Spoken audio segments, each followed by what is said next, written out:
Hi friends, நம்ம பார்க்க போகிற திரைப்படம் பேர் வந்து பார்த்திங்கன்னா பாப் அண்ட் இங்கிலீஷ் மூவி. இந்த படத்தோட director Reinaldo Marcus Green, writing Terence Winter, Frankie Flowers, Zach Baylin. நடிச்சவர் பார்த்திங்கன்னா Kingsley Ben Adir, Bob Marley நடித்தவர், Lashana Lynch, James Norton, Tosin Cole, Umi Myers, Anthony Welch, Nia Ashim, Aston Barrett Jr., Anna Shari Black, Gavani J. Gumacamp, Naomi Kavan, Alex ஏ கேம் மற்றும் பலர் நடிச்சிருக்காங்க. So இந்த படத்தோட கதைன்னு பார்த்திங்கன்னா பாப் மல்லியோட பயோபிக்கை தான், பயோகிராஃபியை தான் படமாக சொல்லணும். இதில் ஹீரோ பாப் மல்லியாக நடிச்சிருக்காங்க பார்த்திங்கன்னா கிங்ஸ்லி பென் அதீர். அவர் வந்து பார்த்திங்கன்னா நிஜமாகவே பாப் மல்லி வந்து ஒல்லியாகவும் ரொம்ப ஒட்டி போன மாதிரி இருப்பார்.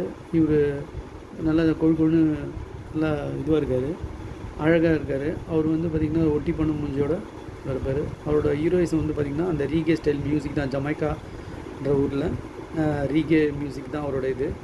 இவரோட வாழ்க்கை இதுன்னு பார்த்திங்கன்னா 1945 பிப்ரவரி 6 பிறந்தவர். 11th May 1981 ஒரு கேன்சர் ஸ்கின் அலர்ஜியால் அவர் இறந்துட்டார். இடைப்பட்ட நேரத்தில் இவர் எவ்வளோ இசையில் ஒரு புரட்சி பண்ணியிருக்காருன்றதான் படத்தோட கதை. ஸோ இவரோட ரொம்ப ஹிட்டான சாங்ஸ் 136 ட்ராக்ஸ் எல்லாம் இவரோட பெரிய மியூசிக் ரெவல்யூஷன் பண்ணியிருக்காங்க. அது reggae style, Jamaican reggae style அவங்க வந்து அவர் ஃபாலோ பண்ணியிருக்காரு. அவர் guitarist, song writer, one of the music piano சொல்லலாம். ஸோ அந்த காலகட்டத்தில் இந்த 50, 60, 70 வந்து பார்த்திங்கன்னா இந்த அவரோட சாங்கோட டாமினேஷன், எக்ஸலண்ட்டான ஒரு கம்போசிங், சாங் ரைட்டிங், அது எல்லாமே வந்து பார்த்திங்கன்னா ஒரு வித்தியாசமான ஒரு பதிவை கொடுத்தது.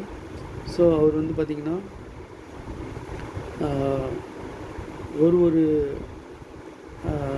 சாங்லேயும் அவரோட சோல், அந்த சாங்கோட சோல் வந்து பார்த்திங்கன்னா இந்த எல்லாமே நம்ம அதை உணர முடியும் அந்த பாட்டு கேட்டால். லெஜண்ட், அப்புறம் 100 ஆர்டிஸ்ட் ஆஃப் ஆல் டைம், அதெல்லாம் வந்து அவர் பார்த்திங்கன்னா ரீகே இதில் வந்து பார்த்திங்கன்னா பாப் மல்லியோட பேர் வராமல் இருக்காது. ஸோ அவரோட எல்லா இதுவுமே வந்து பார்த்திங்கன்னா ஒரு எக்ஸலண்ட்டான இது. அவர் மக்களை பார்த்து பண்ணுற சைன், அது எல்லாமே வந்து பார்த்திங்கன்னா மேனரிசம், ஹீரோ இது ரொம்ப நல்லா இருந்துச்சு. அந்த பசங்கிட்ட காரில் பேசி வர்றது, ஒன்றும் நடக்கல அவர் கொலை பண்ண வருவாங்க, அது மாதிரி சீன் எல்லாமே வந்து படத்தோட ஒட்டி நல்ல ஒரு விறுவிறுப்பான ஒரு பயோபிக் பண்ண பார்த்த மாதிரி இருந்தது. ஸோ இந்த எல்டன் ஜானோட பயோபிக் மாதிரிலாம் சேடாக இல்லாமல், பூமியின் ரெஸ்பாடி அது மாதிரியான படங்கள் மாதிரி சேடாக இல்லாமல் ரொம்ப இயல்பாகவும் ஒரு ரசிக்கும்படியாகவும் இந்த படம் இருந்துச்சு. Thank you friends.